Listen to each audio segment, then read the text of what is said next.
TDP, Janasena, BJP నేతలకు మంచి time నడుస్తోంది. ఈ తరుణంలో ఇన్నాళ్లకు జనసేన అగ్రనేత మెగా బ్రదర్ నాగబాబుకు టైం వచ్చిందన్న వాదన వినిపిస్తోంది.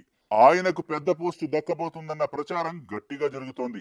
నిజానికి 2024 పార్లమెంట్ ఎన్నికల్లో అనకాపల్లి ఎంపీ సీటుకు నాగబాబు పేరు వినిపించింది. ఆయన పోటీ చేయడం ఖాయమని కూడా అందరూ అనుకున్నారు. ఆ దిశగా ఆయన గ్రౌండ్ వర్క్ కూడా చేశారు. కానీ కూటమి పొత్తు కుదరడం, పొత్తు ధర్మానికి కట్టుబడి ఆ సీటును బీజేపీకి ఇవ్వాల్సి వచ్చింది. దీంతో నాగబాబుకు నిరాశ మిగిలింది. అయితే ఎమ్మెల్యేగా పోటీ చేయాలని జనసేనాని చెప్పినా ఎందుకనో ఆయన ఒప్పుకోలేదట. ఎంపీగానే పోటీ చేస్తానని చెప్పారట. దీంతో నాగబాబు అటు ఎమ్మెల్యే కానీ ఇటు ఎంపీ కానీ కాలేకపోయారు. చివరకు కూటమి హిట్ కొట్టినా జనసేన కోసం కష్టపడ్డ తనకు ఏ పదవి రాలేదు. ఈ నేపథ్యంలో తాను అన్ని చూసుకుంటున్నానని పవన్ కళ్యాణ్ అప్పుడే భరోసా ఇచ్చినట్లు టాక్. దానికి అనుగుణంగానే ఇప్పుడు నాగబాబుకు టైం వచ్చిందన్న వాదన వినిపిస్తోంది. మోపిదేవి వెంకటరమణ వైసీపీ ఇచ్చిన రాజ్యసభ సభ్యత్వానికి ఇటీవలే వదులుకున్నారు. వాస్తవానికి ఆయనకు రాజ్యసభ పదవీ కాలం 2026 జూన్ 21 వరకు ఉంది.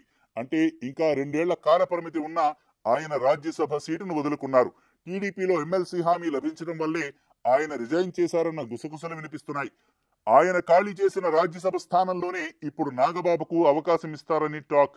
ఈ మేరకు చంద్రబాబు పవన్ కళ్యాణ్ తో మాట్లాడినట్లు కూడా టాక్. దీంతో ఇక నాగబాబు రాజ్యసభ ఎంపీ కావడం ఖాయమేనని ప్రచారం జరుగుతోంది. జనసేనకు కొండంత అండగా నిలిచిన మెగా బ్రదర్ నాగబాబుకు రాజకీయాల పట్ల సంపూర్ణ అవగాహన ఉంది. అది జనసేనకు ఎంతో ప్లస్ అయింది. ఈ నేపథ్యంలో ఆయనకు ప్రమోషన్ ఇచ్చేందుకు పవన్ కళ్యాణ్ సిద్ధంగా ఉన్నారట. ఆయన రాజ్యసభ ఎంపీగా ఎన్నికైతే ఆ తర్వాత కేంద్ర మంత్రి పోస్టు కూడా దక్కే అవకాశాలున్నాయన్న చర్చ జరుగుతోంది. ఎందుకంటే జనసేనకు ఓ కేంద్ర మంత్రి పదవి దక్కే అవకాశం ఉంది. అది ఇప్పటిదాకా ఖాళీగానే ఉంది. ఆ ఖాళీగా ఉన్న పోస్టును నాగబాబుతో భర్తీ చేస్తారని టాక్. అందుకే అంటున్నారు నాగబాబుకు టైం వచ్చేసిందని. మరి ఆయన రాజ్యసభ ఎంపీ అవుతారా? ఎంపీగా ఎన్నికై కేంద్ర మంత్రిగా బాధ్యతలు చేపడతారా అన్నది చూడాలి.